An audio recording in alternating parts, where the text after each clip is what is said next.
दोस्तों आज की मूवी रिवॉल्यूशन में हम कुछ देखेंगे कि कैसे पूरी दुनिया की इलेक्ट्रिसिटी चली जाती है और कैसे कुछ बुरे लोग पूरी दुनिया पर कब्जा करने चाहते हैं। इस मूवी में और क्या होता है उसे जानने के लिए वीडियो एंड तक जरूर देखें। मूवी की शुरुआत में शिकागो का सीन देखते हैं जहां पूरे शहर में इलेक्ट्रिसिटी थी। हम चार्ली नाम की लड़की को देखते हैं जो टीवी देख रही थी और डैनी अपने आईपैड में गेम खेल रहा था और उनकी माँ रेचल फोन पर किसी से बात कर रही थी। तभी उनके फादर बेन अचानक घबराते हुए घर आते हैं और उन सभी से कहते हैं कि उनके पास बिल्कुल भी टाइम नहीं है। रेचल उसकी बात को समझ चुकी थी कि वो किस बारे में बात कर रहा है। दूसरी जगह हम दो आदमियों को देखते हैं जो कि हाईवे पर अपनी कार से जा कह रहे थे। उन दोनों में से एक बेन का भाई माइल्स था और दूसरा आदमी माइल्स का दोस्त था। माइल्स को बेन का कॉल आता है जो उसे पागलों की तरह कहता है कि सब कुछ बंद होने वाला है और कभी भी दोबारा ऑन नहीं होगा। माइल्स अपने भाई को शांत करते हुए उससे कहता है कि उसे सब कुछ विस्तार में बताइए, लेकिन तभी अचानक उसका फोन स्विच ऑफ हो जाता है और उसके दोस्त का फोन भी बंद हो जाता है। दूसरी तरफ हम देखते हैं कि बेन के घर की लाइट भी फ्लिक करने लगी थी और बेन अपना लैपटॉप चेक करता है जिसमें कुछ फाइल्स डाउनलोड हो रही थी। 100% होते ही बेन पेन ड्राइव निकाल लेता है और तभी उसका लैपटॉप भी बंद हो जाता है। बेन अपनी पेन ड्राइव को एक मेटल से दिखने जैसे लॉक में डाल देता है। इधर हाईवे पर हम देखते हैं कि माइल्स और उसका दोस्त अपनी कार से बाहर निकलते हैं और देखते हैं कि बाकी सभी लोगों की कार्स भी धीरे बंद हो गई है और उनकी हेडलाइट्स भी धीरे धीरे बुझने लगी है। सिर्फ इतना ही नहीं बल्कि वो देखते हैं एरोप्लेन्स भी एक एक करके आसमान से नीचे गिरने लगते हैं, जिस वजह से हर जगह धमाके होने लगते हैं और हर जगह आग लगने लगती है। इसके बाद हमें अर्थ का एरियल व्यू दिखाया जाता है जिसमें हम देखते हैं कि पूरे पृथ्वी की लाइट्स बंद हो चुकी थी। पूरी दुनिया में अफरा तफरी मच चुकी थी। इसके बाद हमें एक नरेशन सुनाई देती है जो कहता है कि 15 साल बीत चुके थे और सभी इलेक्ट्रॉनिक आइटम्स यूजलेस हो चुकी थी। कार के इंजन्स, जेट्स के इंजन्स, बल्कि छोटी छोटी बैटरीज भी किसी भी काम की नहीं थी। इसी तरह के ढेर सारे इवेंट्स हुए जो एक दूसरे से जुड़े हुए थे, जिससे कि ढेर सारे लोग मारे गए, लोग बिना मेडिसिन के बीमार होने लगे, बिना फैक्ट्रीज के खाना, गवर्नमेंट्स भी खत्म हो गई और मिलिटियाज का ग्रुप बनने लगा। इस ब्लैकआउट के बाद यूनाइटेड स्टेट्स 6 पार्ट्स में डिवाइड हो गया। The Montroy Republic, the Georgia Federation, the Plains Nation, Texas, the California Commonwealth और द वेस्टलैंड। शहरों में आतंक बढ़ जाने के बाद काफी लोग इन जगहों को छोड़कर एक सुरक्षित जगह पर चले गए। बेन और उसकी फैमिली भी इन ग्रुप्स के साथ थे। ये मॉन्ट्रॉय रिपब्लिक में एक काफी पीसफुल जगह थी जहां वो सैकड़ों लोगों के बीच थे। हमें पता चलता है कि बेन की वाइफ रेचल कुछ साल पहले गुजर गई और वो अब एक ब्रिटिश मेडिकल डॉक्टर मैगी को डेट कर रहा है। उसके बच्चे डैनी और चार्ली भी अब बड़े हो चुके थे, लेकिन डैनी को अस्थमा की बीमारी थी जिस वजह से उसे कभी अकेला नहीं छोड़ा जाता था। एक दिन चार्ली अपने भाई के साथ जंगल में थी जब उसे एक वैन दिखती है। वो उस वैन के अंदर जाती है जहां उसे एक छोटा सा फ्रिज दिखता है। उसे याद आता है कि किस तरह ब्लैकआउट होने के बाद उसके पेरेंट्स ने उसे मेल्ट हुई आइसक्रीम खाने दी थी। कुछ दिन बाद चार्ली जंगल में किसी काम से गई थी जब मॉन्ट्रॉय रिपब्लिक की मेन मिलिट्री फोर्स इस कॉलोनी में आती है। मॉन्ट्रॉय रिपब्लिक के सभी मेंबर्स के हाथ पर एक सिंबल रहता है। यहाँ पर सभी लोगों से कहा जाता है कि उन सभी को टैक्स के रूप में अपनी क्रॉप्स का पार्ट देना होगा, लेकिन बेन जानता था कि वो लोग सिर्फ टैक्स की वजह से नहीं आए हैं। उसे पता था कि कुछ होने वाला है, इसलिए वो अपने दोस्त एरॉन को वो लॉकेट दे देता है जिसमें उसने यूएसबी रखी थी। वो एरॉन से कहता है कि कुछ भी हो इसे बिल्कुल सेफ रखना। मिलिटिया ग्रुप का कैप्टन मेजर टॉम बेन को अपने साथ चलने के लिए कहता है। वो साथ ही उसके भाई माइल्स के बारे में उससे पूछता है, जिस पर बेन उससे कहता है कि वो पिछले 15 सालों से अपने भाई से नहीं मिला। मिलिशिया उसे अपने साथ लेकर जाने ही वाले थे कि डैनी उन पर क्रॉसबो से निशाना लगाते हुए कहता है कि वो उसके फादर को जाने दे। बेन डैनी को शांत करने की कोशिश करता है कि तभी टॉम बेन को शूट कर देता है। ये देखकर डैनी मिलिशिया के एक आदमी को शूट करता है। इसके बाद सब विलेजर्स भी उन सभी लोगों से लड़ने लगते हैं, लेकिन आखिर में उन्हें हार माननी पड़ती है। ढेर सारे लोग मारे जाते हैं। टॉम डैनी को अपने साथ हॉस्टेज बनाकर ले जाता है। कुछ ही देर बाद जब चार्ली वापस आती है तो देखती है कि उसके फादर खून से लथपथ जमीन पर गिरे, जो कि अपनी आखिरी सांसें ले रहा था। बेन चार्ली से कहता है कि वो लोग डैनी को किडनैप करके अपने साथ ले गए और उसे बचाने के लिए उन्हें माइल्स की जरूरत पड़ेगी जो कि शिकागो में रहता है। चार्ली अपने पिता की हालत देखकर रोने लगती है, लेकिन बेन कहता है कि उसे जल्द से जल्द माइल्स को ढूंढना होगा। चार्ली के पास कोई चारा नहीं होता और जल्द ही शिकागो जाने की तैयारी करती है। वो अकेले जाने लगती है, लेकिन मैगी और एरॉन उसे ज्वाइन करने का फैसला करते हैं। तीनों लोग खतरनाक रास्ते से होकर गुजरते हैं और अगली सुबह चार्ली एक वाटरफॉल में पानी पीने जाती है कि उसे नेट नाम का एक खतरनाक आदमी दिखता है ब्लैकआउट के बाद हर एक इंसान खतरा ही दिखता है, लेकिन नेट सिर्फ चार्ली से उसका नाम पूछता है और उसे जाने देता है। उस रात चार्ली और बाकी दोनों एक टूटे हुए प्लेन के अंदर सोने का फैसला करते हैं, लेकिन उन्हें पता चलता है कि यहाँ पर कुछ गुंडे रहते हैं। गुंडे उन तीनों को चाकू से डराते हैं और उनमें से एक चार्ली को अपने साथ ले जाता है। मैगी चालाकी से गुंडों को विस्की में जहर मिलाकर पिला देती है, जिससे वो मारे जाते हैं। लेकिन दूसरी तरफ आखिरी गुंडा चार्ली के साथ जबरदस्ती करने लगता है, लेकिन तभी अचानक नेट वहां सही समय पर आकर उस आदमी को मार देता है। अगली सुबह नेट उनकी टीम को ज्वाइन करता है, क्योंकि वो खुद भी शिकागो जा रहा था। मैगी को नेट पर शक होता है, इसलिए वो चार्ली को वार्निंग देती है उससे किसी पर भी आसानी से भरोसा नहीं करना चाहिए, लेकिन चार्ली उसकी बात को इग्नोर करती है। दूसरी तरफ हम देखते हैं कि टॉम और उसकी आर्मी रेस्ट कर रही थी, जब डैनी किसी तरह खुद को फ्री कर लेता है और पूरी रात मिलिशिया से दूर भागता है, जिससे वो काफी दूर पहुंच जाता है। लेकिन एक घर के सामने पहुंचकर वो अस्थमा के अटैक से गिर जाता है। कुछ घंटों के बाद जब उसकी नींद खुलती है तो वो देखता है कि वो एक घर पर है जहां एक औरत ने उस पर राइफल तान रखी थी। वो अपना नाम ग्रेस बताती है और डैनी से उसके बारे में पूछती है। डैनी उसे पूरी बात बताता है, जिससे ग्रेस अपनी राइफल नीचे कर देती है और उसे इनहेलर देते हुए कहती है कि ये उसके बेटे का था जो कि अब मर चुका है। दूसरी तरफ हम देखते हैं कि चार्ली का ग्रुप शिकागो पहुंच चुका था, जहां सब कुछ प्लांट से कवर हो चुका था। रोड्स पर फिश बेचने वाले थे और महंगी महंगी कार्स घोड़ा गाड़ी बन चुकी थी। बेन की इंफॉर्मेशन के अकॉर्डिंग चार्ली एक होटल पर जाती है और बारटेंडर से माइल्स के बारे में पूछती है, लेकिन जब वो आदमी कहता है कि उसने वो नाम कभी नहीं सुना, तो चार्ली उससे कहती है कि उसके फादर की डेथ हो चुकी है। बारटेंडर कहता है कि वो ही माइल्स है और उसने किसी वजह से अपनी आइडेंटिटी छुपा रखी है। कुछ देर बाद माइल्स चार्ली को अकेले में ले जाता है, जहां चार्ली उसे बताती है कि मिलिशिया ने उसके फादर को मारा है और डैनी को किडनैप कर लिया है। वो माइल्स से पूछती है कि वो लोग उसकी फैमिली के पीछे क्यों पड़े हैं, जिस पर डैनी कहता है कि बेन को ब्लैकआउट करने के बारे में जरूर कुछ पता था। वो कहता है कि मॉनरॉय रिपब्लिक का जनरल मॉनरॉय एक क्रियोल डिक्टेटर है जो पूरी दुनिया पर कब्जा करना चाहता है, लेकिन उसके लिए उसे वेपन, टैंक्स, फाइटर प्लेन्स और न्यूक्लियर बॉम्ब्स चाहिए। और क्योंकि सिर्फ बैन को ही ब्लैकआउट का रीजन पता था, तो मॉनरॉय को ये लगता है कि वो ही उसे रिवर्स कर सकता है। ये सब सुनकर चार्ली अपने भाई के लिए और परेशान हो जाती है और उसे उसकी हेल्प करने को कहती है, लेकिन माइल्स साफ साफ मना कर देता है। वो कहता है कि ये मिशन काफी रिस्की है और इसके लिए लड़ने का कोई फायदा नहीं। चार्ली ये सब सुनकर परेशान हो जाती है और रोते हुए अपने ग्रुप के साथ निकलने ही वाली होती है कि तभी चार्ली को उदास देखकर नेट माइल्स को कन्फ्रंट करता है और उससे लड़ने ही वाला होता है कि तभी माइल नेट की रियल आइडेंटिटी उन लोगों को दिखाता है, जिससे पता चलता है कि नेट भी मोरॉय मिलिशिया का मेंबर है और वो चार्ली को सिर्फ इसलिए फॉलो कर रहा था ताकि वो माइल्स तक पहुंच सके। हर कोई ये जानकर हैरान हो जाता है और नेट वहां से भाग जाता है। माइल्स की लोकेशन अब सभी को पता चल चुकी थी, लेकिन फिर भी वो यहाँ से जाने से मना करता है। वो कहता है कि अगर उसे मिलिशिया से लड़ना पड़े तो वो अकेले लड़ेगा। चार्ली और उसका ग्रुप कहता है कि वो उसकी हेल्प करेंगे, लेकिन माइल्स उन पर चिल्लाकर उन्हें भगा देता है।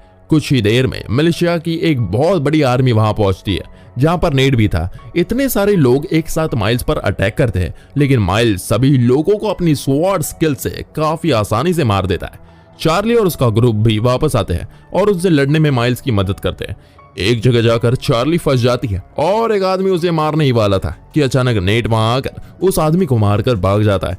फाइनली माइल्स मिलिशिया के कैप्टन को भी मार गिराता है और यहीं पर लड़ाई खत्म हो जाती है। इसके बाद वो चार्ली की मदद करने के लिए मान जाता है और डैनी को ढूंढने के लिए राजी हो जाता है। हम देखते हैं कि माइल्स को ब्लैकआउट वाली नाइट का एक फ्लैशबैक आता है, जब वो अपने दोस्त के साथ था और पूरी दुनिया डार्कनेस में चली गई थी। वो दोनों मरीन कॉर्पोरेशन के बेस पर आते हैं, जहां पता चलता है कि वो दोनों मरीन्स हैं। यहाँ पर उसके दोस्त के हाथ पर टैटू दिखता है जिस पर एम लिखा हुआ था, जिससे पता चलता है कि माइल्स का ये दोस्त और कोई नहीं बल्कि मॉनरॉय रिपब्लिक का लीडर सेबेस्टियन मॉनरॉय है। इधर प्रेजेंट टाइम में मेजर टॉम और उसके आदमी डैनी के पैरों के निशान का पीछा करते हुए ग्रेस के घर पहुंच जाते हैं। पहले तो ग्रेस मना करती है कि उसे डैनी के बारे में कुछ भी नहीं पता, लेकिन जब टॉम उसे डराता है और कहता है कि अगर उसने सच नहीं बोला तो वो उसे मार देगा, डर के मारे वो सब कुछ बता देती और इस तरह डैनी को दोबारा पकड़ लिया जाता है। उनके जाने के बाद ग्रेस अपने बेसमेंट में आती है और वैसे ही लॉकेट निकालती है जैसे बेन के पास था। जब वो उसका बटन प्रेस करती है तो हैरान कर देने वाली बात है कि वहां पर रखा एक लाइट बल्ब जलने लगता है। ग्रेस उस यूएसबी को एक खुद के बनाए हुए कंप्यूटर पर लगाती है और किसी से चैट करते हुए बताती है कि मिलिशिया को उसके बारे में पता नहीं चला। दूसरी तरफ हम देखते हैं कि माइल्स ग्रुप को लीड करता हुआ अपने साथ ले जाता है। असल में वो अपनी पुरानी साथी नोरा की तलाश में है, जो कि एक्सप्लोजन्स बनाने में माहिर है। माइल्स चार्ली से कहता है कि अगर उन्हें डैनी को बचाना है तो उन्हें नोरा जैसी किसी फाइटर की जरूरत पड़ेगी। वो लोग एक पब में जाते हैं जहां पर कुछ लोग माइल्स पर अटैक करते हैं और माइल्स दोबारा से अपनी स्किल्स का इस्तेमाल करके उन सभी को मारकर उनसे नोरा के बारे में पूछता है। तब उससे पता चलता है कि नोरा को मिलिशिया के लोगों ने पकड़ लिया है और उससे स्लेव की तरह काम करवा रहे हैं। रात में माइल्स डिसाइड करता है कि वो इस जर्नी पर अकेला ही जाएगा क्योंकि ये काफी खतरनाक है। वो सभी लोगों को एग्जैक्ट 2 हफ्ते बाद लॉवेल में मिलने को कहता है। अगली सुबह जब मैगी और एरॉन उठते हैं तो वो देखते हैं कि चार्ली भी वहां से जा चुकी है। इस बात से ये दोनों काफी गुस्सा हो जाते हैं। एरॉन फाइनली मैगी को वो यूएसबी दिखाता है जो उसे बेन ने दी थी और कहता है कि बेन ने उसे ग्रैंड पार्क में किसी ग्रेस नाम की औरत से मिलने को कहा था। वो लोग ग्रेस की तलाश में निकल पड़ते हैं और एक दूसरे से बात करते हुए कहते हैं कि शायद ग्रेस पृथ्वी पर दोबारा से ऊर्जा लाने में कुछ मदद कर सकती है। वही दूसरी तरफ हम देखते हैं मेजर टॉम अपनी आर्मी के साथ वापस बेस की तरफ जा रहा था। जब उसे गोली चलाने की आवाज आती है वो अपना रास्ता चेंज करके आवाज का पीछा करते हुए एक छोटे घर पर पहुंचता है। हमें पता चलता है कि मॉनरॉय रिपब्लिक में सिविलियंस खुद की गन्स नहीं रख सकते, इसलिए सभी लोग क्रॉस बोज और बाकी हथियारों का यूज कर रहे थे। टॉम उस आदमी को डराकर सभी हथियार उसे देने को कहता है। ये आदमी जानता था कि गन देने के बाद भी वो मारा जाएगा, इसलिए वो टॉम के आदमी को मार गिराता है, जिससे टॉम भी उसे खत्म कर देता है। ये देखकर डैनी डर जाता है। बेस पर हम जनरल मॉनरॉय को देखते हैं जो कि इन सब क्रूअल्टी के पीछे है और जो चाहता है कि पूरी दुनिया पर उसका हक हो। मॉनरॉय एक सिविलियन से वेपन्स की कमी के बारे में पूछता है, लेकिन वो आदमी डर के मारे जवाब ही नहीं दे पाता, इसलिए मॉनरॉय इस आदमी को जान से मार देता है। इसके बाद वो अंदर जाकर अपने ही एक वर्कर से मिलता है जो कि और कोई नहीं बल्कि बेन की बीवी रेशल है जो कि मर चुकी थी। रेशल को जब पता चलता है कि बेन मर चुका है तो वो काफी उदास हो जाती है। इधर चार्ली पूरे दिन जंगल में ट्रैवल करती है और आखिरकार अपने अंकल को ढूंढ लेती है। माइल्स उस पर काफी गुस्सा करता है क्योंकि उसने उसकी बात नहीं मानी, लेकिन चार्ली कहती है कि उसके भाई को अस्थमा के अटैक्स आते हैं और ये बात सुनकर माइल्स शांत हो जाता है। कुछ ही देर में दोनों बहुत सारे स्लेव्स के पास पहुंच जाते हैं जो कि एक हेलीकॉप्टर को खींचकर कहीं ले जा रहे थे। उन्हें पता चलता है कि मॉनरॉय को पूरा यकीन है कि सब कुछ एक दिन पहले जैसा हो जाएगा और इसीलिए वो पहले से ही दुनिया को सबक सिखाने की तैयारी कर रहा था। इन सब स्लेव्स में नोरा भी थी, लेकिन इतने गार्ड्स के बीच से उसे बचाना मुश्किल था। उनमें से एक गार्ड के हाथ में तो राइफल भी थी। माइल्स फिर भी अपने फ्रेंड को बचाने के लिए कुछ तो सोचता है। वो लोग रात होने का इंतजार करते हैं, फिर एक डिस्ट्रैक्शन क्रिएट करके गार्ड्स को दूसरी तरफ भेजते हैं। इसी मौके का फायदा देखकर वो नोरा को फ्री कर देता है, लेकिन नोरा कहती है कि वो अपनी मर्जी से स्लेव बनी थी ताकि वो उस गार्ड की स्नाइपर चुरा सके। स्नाइपर एक काफी रेयर वेपन है। माइल्स नोरा से कहता है कि उसे डैनी को बचाने के लिए उसकी मदद चाहिए, जिसके लिए नोरा बिना देरी किए हाँ कर देती है, लेकिन इसके बदले वो कहती है कि वो स्नाइपर चुराने में उससे उसकी मदद करनी होगी। माइल्स के पास उसकी बात मानने के अलावा कोई चारा नहीं होता। वो तीनों अब एक न्यू प्लान बनाते हैं। नोरा गन पाउडर की हेल्प से एक हथियार बनाती है जिससे वो स्नाइपर वाले गार्ड को मार सके, लेकिन ये हथियार सिर्फ कुछ ही मीटर की दूरी से चल सकता है, इसलिए किसी को बिल्कुल पास जाकर उसे शूट करना होगा। ये काम चार्ली को दिया जाता है। माइल्स उसे आश्वासन देता है कि वो बस उस गार्ड को मार दे, बाकी लोगों को वो टाइम पर खुद ही मार देंगे। चार्ली उस हथियार को अपने बाजू में छुपा लेती है और एक लॉस्ट ट्रैवलर होने के बहाने कर करके गार्ड्स के सामने जाती है। वो स्नाइपर वाले गार्ड के पास पहुंचकर उसे शूट कर देती है। इससे पहले कि बाकी गार्ड्स उसे कुछ कर पाते, माइल्स और नोरा उन्हें मार गिराते हैं। इसके बाद सभी स्लेव्स फ्री हो जाते हैं और नोरा कहती है कि उन्होंने स्नाइपर रेबल्स के लिए चुराया। रेबल्स वो लोग हैं जो मिलिशिया को इस कंट्री से साफ करना चाहते हैं। दूसरी तरफ हम देखते हैं कि जब ग्रेस अपने कंप्यूटर पर टाइप कर रही थी तो उसके डोर पर कोई नॉक करता है और उससे मिलता है। इस आदमी के पास भी वैसा ही लॉकेट था जैसे उसके पास था, जिससे एक लेजर स्टिक को एनर्जी मिल रही थी।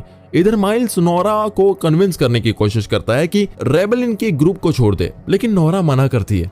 हमें यहाँ पता चलता है कि माइल्स और नोरा कभी कपल हुआ करते थे और ब्लैकआउट के बाद इन दोनों का ब्रेकअप हो गया था। इसके बाद सभी लोग रेबेलियन के बेस पर जाते हैं जो कि एक होली पेस्टर लीड करता है। पेस्टर ये देखकर खुश होता है कि नोरा स्नाइपर ले आई, लेकिन उसे एक बुरी खबर देता है कि उसकी आर्मी पर अटैक हुआ जिससे काफी लोग घायल हो गए।